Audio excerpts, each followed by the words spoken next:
Hello and welcome to My India. I'm your host, Sarah Walsh. India and the United States are inching closer to finalizing a bilateral trade agreement, with both sides engaged in constructive, high-level negotiations. The discussions are focused on key issues including tariffs, market access, agriculture, and digital trade, as efforts continue to bridge differences and strengthen economic cooperation between the two countries. Take a look.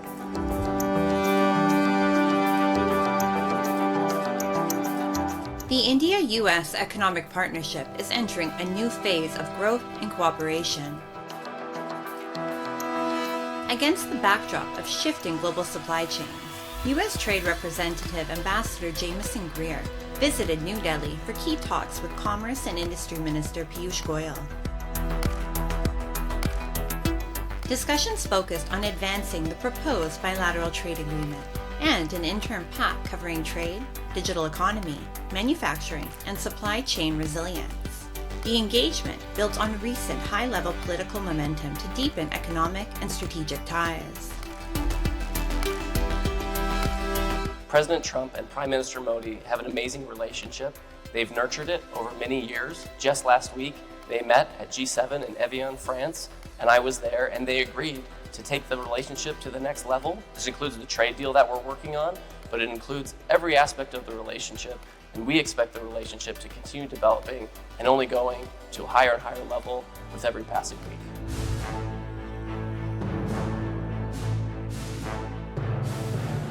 The discussions come at a key moment for India-US ties. For India, the proposed deal could boost access to the American market and open new opportunities across sectors like pharmaceuticals, textiles, electronics, semiconductors, renewable energy, and digital services. For the US, deeper engagement with India offers expanded trade and investment prospects in advanced technology, AI, clean energy, defense manufacturing, and resilient global supply chains. Experts say expectations remain high as negotiators work through remaining issues. Tariff structures, market access, and export competitiveness remain key as both sides seek a mutually beneficial and sustainable outcome. U.S. Ambassador to India, Mr. Gore, has claimed earlier that 99% of the issues involved in the trade deal have been settled. Indian side had let it be known that they want competitive advantage as far as tariffs are concerned vis-a-vis India's traditional competitors for the U.S. market. The proposal to have 18% tariff was somewhat higher than what has been given to other countries whose exports compete with India's main exports to United States. I personally feel that they will find some kind of formula. They are talking about what? It should be balanced. It should be commercially meaningful. It should be something which provides tangible benefit to the farmers, workers, business people, and open door for more cooperation. An India-US trade deal could boost India's exports, improve market access, attract foreign investment, and create jobs across key sectors like pharma, textiles, and electronics. It would also strengthen technology cooperation and supply chain resilience, benefiting both economies through deeper strategic and economic ties.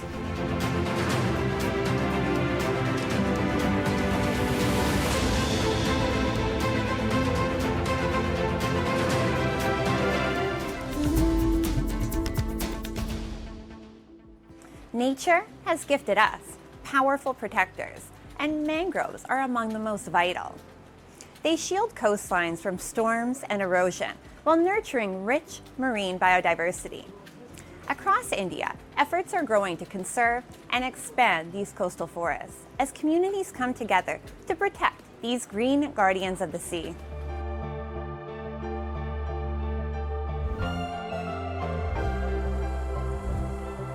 Surrounded by sea on 3 sides, India has a coastline of over 4,660 miles.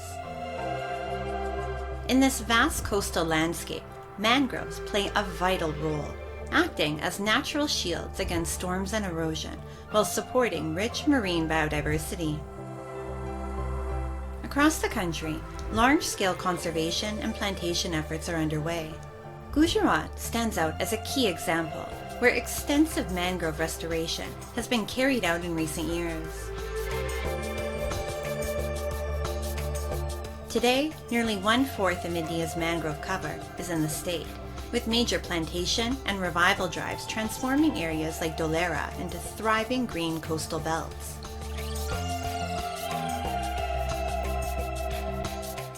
ગુજરાતની અંદર છેલ્લા 5 વર્ષની અંદર 3500થી પણ વધારે હેક્ટરની અંદર મેંગ્રુવનું વાવેતર કરવામાં આવ્યું છે અને એના કારણે જે દરિયાનું ધોવાણ થતું હોય છે એ ઘણા અંશે કંટ્રોલમાં છે અત્યારે. આ મેંગ્રુવના વાવેતરની સાથે સાથે જ્યારે મેંગ્રુવનું કવરેજ વધ્યું તો એની સાથે જે મરીન લાઈફ છે એનું પણ કવરેજ વધ્યું છે. કરચલા, માછલી વગેરેની સંખ્યામાં પણ વધારો થયો છે. Mangrove conservation here goes beyond plantation alone. The Forest Department, local communities, and environmental experts are working together to develop new mangrove areas. With active participation from locals, plantations are carried out every year, along with proper care of saplings. 1 metre લાંબો કરીએ છીએ, ફૂટ ઊંચો કરીએ છીએ અને એમાં 40-50થી તમરા નાખીને એના રોપા કરીએ છીએ. જંગલનો તમરનો વિકાસ તો બહુ સારો છે. અમુક જગ્યાએ તો બહુ મોટા મોટા તમર છે, ક્યાંય નીકળાતું પણ નથી.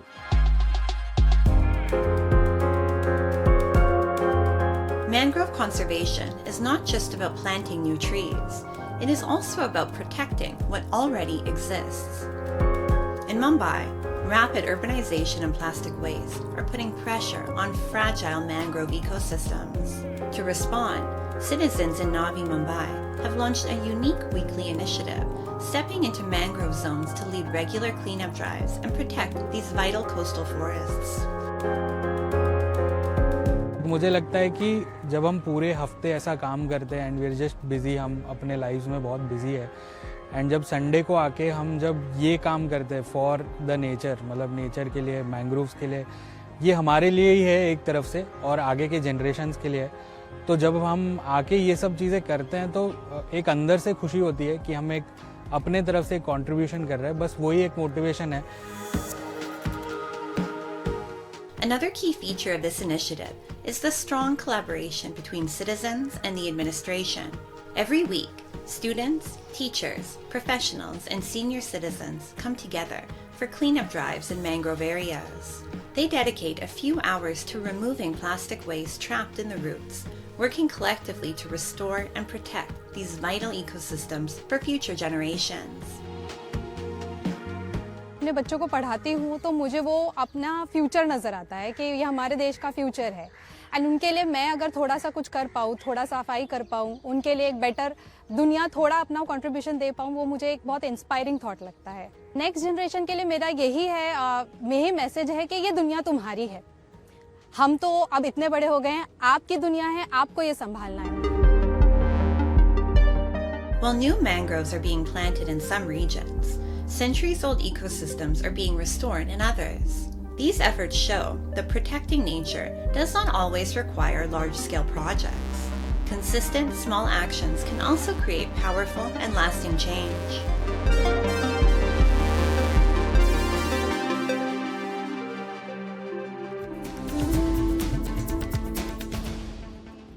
The Mazar of Allama Fazal Haq Kerbadi at South Point in Port Blair honors a distinguished freedom fighter, eminent scholar, and revered Sufi saint.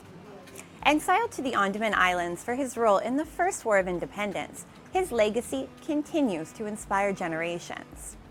Today, the Dargah welcomes devotees from all faiths, reflecting the enduring values of communal harmony, mutual respect, and national unity.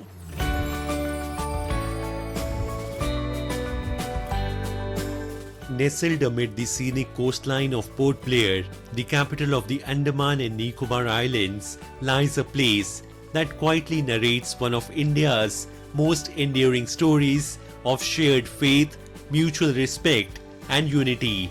Along Foreshore Road near South Point village stands the Dargah of Allama Fazl-e-Haq Khairabadi, a site where history and spirituality continue to inspire generations. Every day, devotees from different religions visit the shrine, offering prayers with equal faith. Here, religious identity takes a backseat as people gather with a common hope for peace, blessings, and fulfillment of their wishes.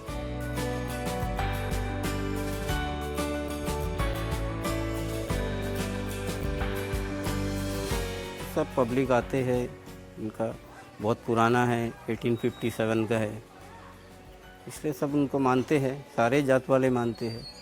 ये मंदिर तो फिलहाल अभी बना हुआ है, 1 साल 2 साल ही होता है, ये तो बहुत पुराना है, ये ब्रिटिश टाइम के टाइम का है। आदमी यहाँ पे मन्नत मांगते हैं, वो पूरी होती है, इसलिए आदमी लोग इनके यहाँ आते हैं, अगरबत्ती जलाते हैं, चादर चढ़ाते हैं। Allama Fazl-e-Haq Khairabadi was a renowned Islamic scholar, poet, and a key figure in India's first war of independence in 1857. His Dargah in Port Blair stands as a tribute to his legacy, but what makes this place truly unique is what stands beside it, a Hindu temple symbolizing decades of communal harmony. More than a place of worship, the Dargah has become a shared cultural space where people of all faiths offer prayers, light incense, present a chadar, share meals, and seek blessings together. दरगाह में तो हम बहुत छोटा से आ रही है, जब mummy papa रहने के टाइम में भी लेके आते हैं हम लोगों। जब से कुछ भी जैसा कुछ भी प्रॉब्लम हो, कुछ भी हो तो हम लोग यहीं पे मन्नत मानते, कुछ भी है जो दरगाह में यहाँ पे खाना करते, सब कुछ यहीं पे आते हैं। यहाँ पे कोई हिंदू नहीं, मुस्लिम नहीं, सुनो सारा धर्म के लोग, सब धर्म के लोग अपना खाना भी करते हैं, अपने जो मानते हैं वो सब बहुत ज़्यादा मानते हैं। शायद मुस्लिम से भी ज़्यादा हमको लगता है हिंदू लोग शायद ज़्यादा मानते हैं, ज़्यादा। The story of Allama Fazl-e-Haq Khairabadi's Dargah is more than the story of a shrine. It reflects an India where faiths coexist, history unites, and devotion rises above religious boundaries. Long after the prayers end and the incense fades, this sacred space continues to echo a timeless message. Faith may take different paths, but humanity remains the common destination.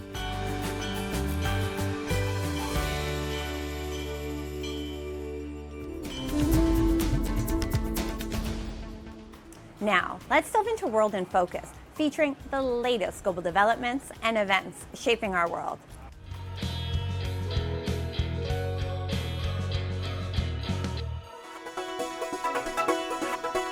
Vespa Scooter celebrated its 80th anniversary with a special 4-day event in Rome from June 25th to 28th. The celebration included exhibitions, races, parades, and club activities, bringing together Vespa fans from around the world. First launched by Piaggio in 1946, Vespa became a symbol of Italy's recovery after World War II. It was affordable, stylish, and easy to ride through busy city streets. The scooter also became famous worldwide after appearing in the classic film Roman Holiday, starring Gregory Peck and Audrey Hepburn. Over the past 80 years, nearly 20 million Vespa scooters had been sold worldwide. By the time of the anniversary celebration, Vespa was available in about 100 countries and was manufactured in Italy, Vietnam, and India, remaining a global symbol of timeless design and mobility.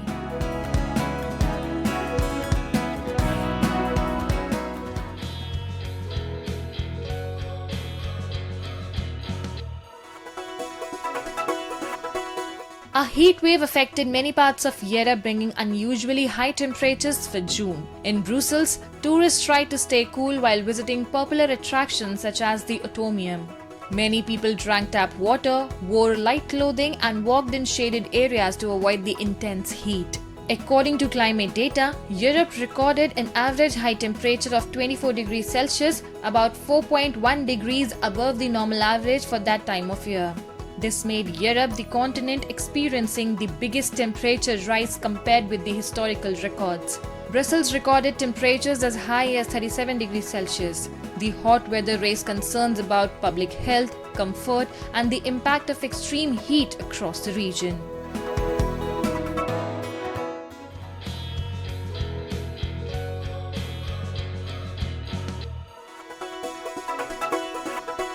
More people in the Philippines are installing rooftop solar panels to reduce their high electricity bills. Electricity prices have increased by about 10% since the Middle East conflict began, making solar power a better long-term option.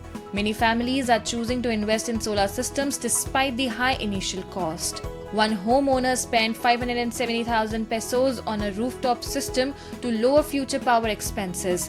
Demand for Chinese-made solar panels has risen sharply, with imports increasingly by 145% compared to last year. Solar installation companies are also receiving many more customer inquiries. Experts expect rooftop solar capacity to nearly triple within 2 years. However, high installation cost, supply delays, and limited government financial support remain major challenges for wider adoption.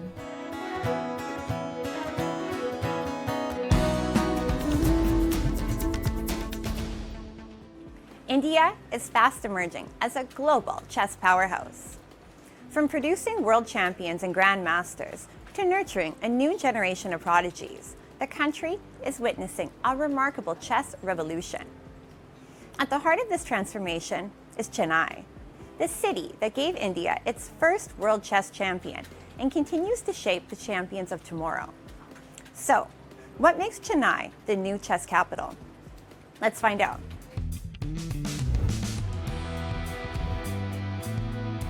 No one is sprinting. There are no roaring crowds, no stadium lights. Yet, an intense battle unfolds here every second. Across 64 squares, every move demands strategy, patience, and precision. One mistake can change the course of the game. This is chess, a sport that is inspiring a new generation of young Indians. At the heart of this movement is Chennai, widely regarded as India's chess capital. The city is home to some of the country's finest chess academies, where young minds are being trained to become tomorrow's champions. We visited the Madras School of Chess, where every lesson is another move towards a grandmaster's dream. So we have a structured training courses across levels, like from absolute beginner to rated players. So we have separate batches, we have standard curriculum. I think the most important thing is consistent and balanced training. Now, meet one of the brightest faces of India's new chess generation, Akash Ganesan, India's 66th Grandmaster and the youngest ever winner of the National Senior Chess Championship. With this remarkable achievement, Akash surpassed a long-standing record set by India's chess legend, Vishwanathan Anand, marking the arrival of a new generation ready to take Indian chess to even greater heights. When I became a grandmaster, there are two types of people. One who is very happy about it and the other one who is relieved. Okay, finally I became a grandmaster. I was belonging to the second one because I was chasing this GM title for a long time. After my engineering, I quit engineering. I just went into full-time into chess. I was taking a lot of risk. So when it finally happened, I had a moment of relief. The rise of chess in Chennai is no longer limited to classrooms and academies. Across the city, it has grown into a vibrant community movement, bringing people together through a shared love for the game. One such initiative is the Chennai Chess Club, where open chess camps are held every Sunday, welcoming players of all ages and skill levels to learn, compete, and enjoy the game together.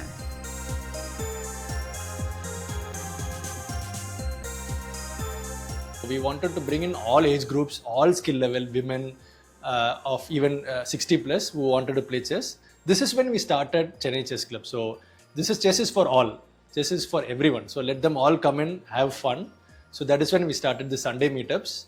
This is a very shorter format for any working parent to actually bring the kid, so that the kid actually gets motivated to play at a very, very different level. This is how Pragnananda played, this is how Gugesh played. These scenes reflect that the rise of chess in India is not merely about medals and rankings. It is, in essence, a story of a changing mindset. Today, chess is being embraced not just by the young, but by people of all ages, as a powerful tool for learning, creativity, and mental growth. In India, chess is no longer confined to the boundaries of sport. It is steadily evolving into a culture, a way of thinking, and a shared language of the mind.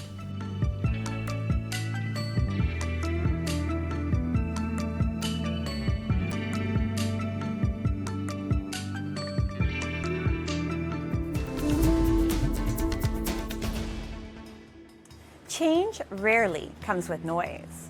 Instead, it begins with a shift in mindset and grows stronger when a community moves together. In Jharkhand, tradition and transformation move hand in hand as tribal communities embrace education, health, and awareness while staying deeply rooted in their cultural identity. Green forests, open fields, and a quiet village life set the scene in this peaceful settlement where the tribal community is preserving its traditions while embracing a new way of thinking. Here, change is not slow, it is collective. Under the shade of a tree, women gather here with Tarun Kumar, known as the Padman. He breaks long-held silence by openly discussing topics that were once considered taboo. Menstruation, once surrounded by hesitation, is now spoken about with clarity and confidence. There is no shame, no stigma, only awareness, understanding, and support. And with it, the mindset of an entire village is quietly transforming. महिलाओं को काफ़ी सारी तकलीफ़ों से गुजरना पड़ता है, किशोरियों को गुजरना पड़ता है। तो हम लोगों ने कोशिश की कि विद्यालय के बच्चों से मिलें जो किशोर किशोरी उम्र के हैं, उनसे मिलें, उनको हम बताएं कि पीरियड्स बिल्कुल नॉर्मल चीज़ है। उससे जुड़े हुए हम लोग विज्ञान के बारे में बातचीत करते हैं ताकि वो समझ सके कि जो सामाजिक भ्रांतियां हैं वो भ्रांतियां असल में मतलब कि काफ़ी लंबे समय से चलती आ रही है, लेकिन उनका कोई वैज्ञानिक दृष्टिकोण नहीं है। Another special initiative in this village is its small library. It is more than just a place for books. It's a place for building the future. Here, girls not only study but also teach younger children, spreading the light of knowledge further. यहाँ छोटा तलसा में library खुला है, तो बच्चा लोगों को सुबह शाम यहाँ पढ़ाते हैं और खुद भी पढ़ते हैं ताकि बच्चा लोग इधर उधर घूमना ना पड़ सके, तो यहाँ आके हम लोग पढ़ाई करते हैं।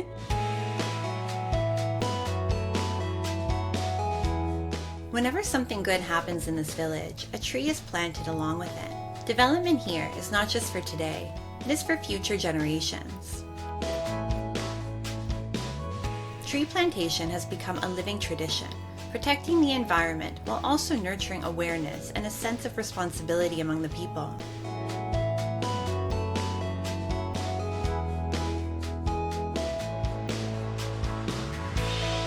पेड़ माने बहुत ज़रूरी हो गया है। अब सांस लेंगे भी तो पेड़ की ज़रूरत होती है। आपका यहाँ जो आप गांव देख रहे हैं ना, पेड़ से भरा पड़ा है। आपका माने गांव में इंसान भी नहीं रह पाएंगे, जीव जंतु पशु पक्षी भी नहीं रह पाएंगे, इसीलिए पेड़ बहुत ज़रूरी है। और जैसे अगर कोई खुशी का माहौल होता है, जैसे गांव में कुछ परब उरब त्योहार उहार मनाते हैं, तो ज़रूरी है कि हम लोग पेड़ ही लगाते हैं।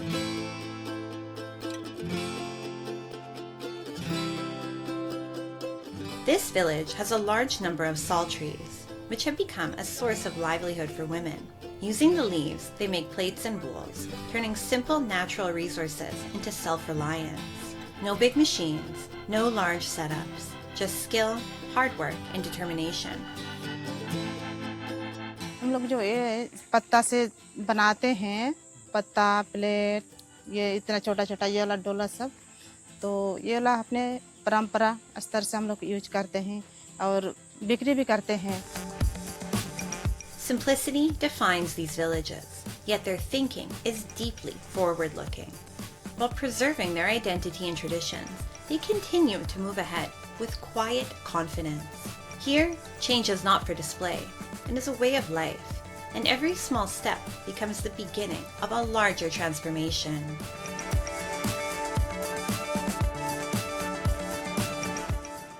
With every step towards education, health, and empowerment, Jharkhand's tribal communities are proving that lasting progress is strongest when it grows from within. And with that, we wrap up today's episode of My India. I'm your host, Sarah Walsh, and we'll see you next week at the same time. Goodbye and take care.